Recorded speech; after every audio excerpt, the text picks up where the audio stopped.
Beyoncé et Jay-Z sont sans aucun doute le couple de stars le plus célèbre de l'histoire de l'humanité. Ce sont de vraies légendes vivantes. Mais pensez-vous que leur relation est aussi parfaite qu'elle ne le semble? Pour être sincère, la famille, parfois j'ai l'impression qu'ils ne sont que des partenaires d'affaires et pas réellement mari et femme au sens propre du terme. Alors, qu'est-ce qui se cache réellement derrière les histoires d'infidélité de Jay-Z?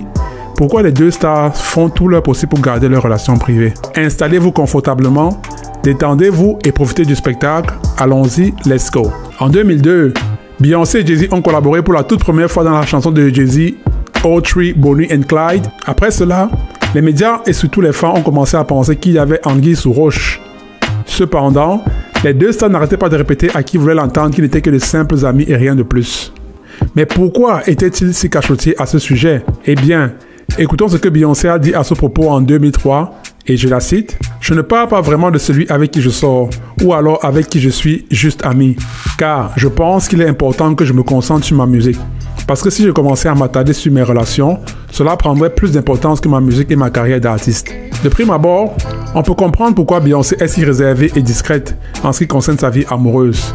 Car souvent, quand on est acteur, musicien, sportif ou simplement une célébrité, le talent et le travail peuvent être complètement éclipsés par des problèmes qui n'ont pas de sens. Néanmoins, la famille, depuis près de 20 ans que les deux stars se connaissent, il y a eu beaucoup de rumeurs d'infidélité entre les deux. Les toutes premières rumeurs d'infidélité dans leur relation remontent en 2005.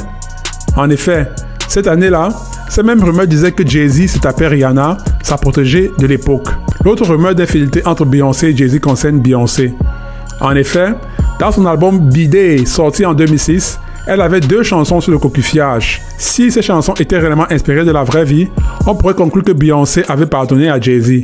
Leur relation semble en avoir été fortifiée car plus tard, en 2008, les deux stars se sont mariés dans une cérémonie secrète. Malheureusement, à peine un an après le mariage officiel, de nouvelles rumeurs de coquillage faisaient de nouveau entendre. Pourquoi Beyoncé a-t-elle continué à pardonner à Jay-Z si tout le monde sait que Jay-Z est un coureur de jupons? Peut-être qu'elle n'est pas si innocente que ça après tout. En 2013, Jay-Z a sorti son single Holy Grail, dans lequel les paroles donnent l'impression que cette fois, c'était lui qui était cocu. Ces paroles disent, et je le cite, « Elle continue à me tromper. Et qu'est-ce que j'ai fait? Je me suis réconcilié avec elle. Si elle me trompe de nouveau, c'est de ma faute. Je ne peux même pas lui en vouloir. » Les choses étaient-elles en train de changer? Pas du tout. À ce stade, les fans étaient sûrs d'une chose. Beyoncé et Jay-Z n'étaient pas du tout proches de l'image de couple parfait qu'ils avaient essayé de présenter jusqu'ici. Comme vous pouvez le constater, la famille, Jay-Z et Beyoncé ont construit leur image publique de manière très calculée. Chaque détail de leur mariage et de leur famille dont ils parlent est méticuleusement et stratégiquement choisi pour créer une image précise qu'ils veulent que les gens aient d'eux. Et le mariage est présenté comme une conte de fées entre un gangster, Jay-Z, et une princesse, Beyoncé.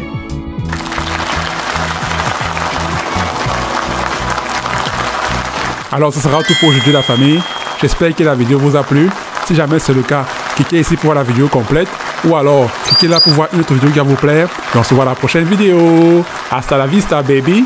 Hi-ha!